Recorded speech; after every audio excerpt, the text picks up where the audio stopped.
They say it takes 10,000 hours to become a master of something. So Jerry is a master and a half. and a half. That's awesome. All right, let's go get smarter every day with Jerry Friesen. Jerry?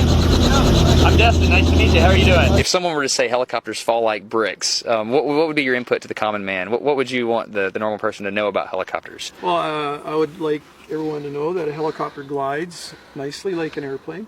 And the nice thing about the helicopter is instead of an airplane where you're forced to touch down probably at a minimum of 50 to 60 knots, the helicopter can touch down at 10 knots. So it's even safer than an airplane? I would say you're safer.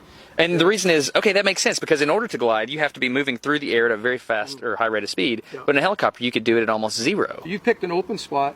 An airplane going into that spot is going to land at 60 and tumble, potentially. Yeah, right. And maybe hit a few trees. The helicopter going into that spot will descend vertically for the last few feet. No forward momentum whatsoever, and the worst that'll happen maybe is the rotor clips a tree. That's amazing, provided that the pilot managed the kinetic energy in his rotor system and balanced it with his potential energy, and kind of balanced that driving region versus the driven region of the rotor system. Exactly. That's amazing. Okay, so here's what we're going to do. We're up high, and then we're about to disconnect the engine from the rotor system. When we do that, we're going to start trading our vertical potential energy for kinetic energy in the rotor system. So what Jerry's doing now is he's spinning up the rotor system, and as we go down, we have a part of the rotor that's driving the rotor because wind's coming up through the bottom, and we have another part that's being driven.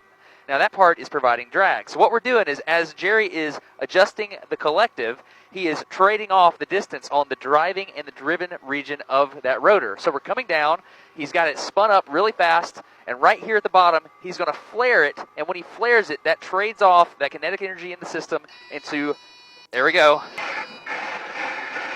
You hear that? So we just made an auto rotation. We skidded to a stop, but we are alive. Thank you very much. Really appreciate it. You're the man. You're welcome. How many hours do you have? A little over 16,000.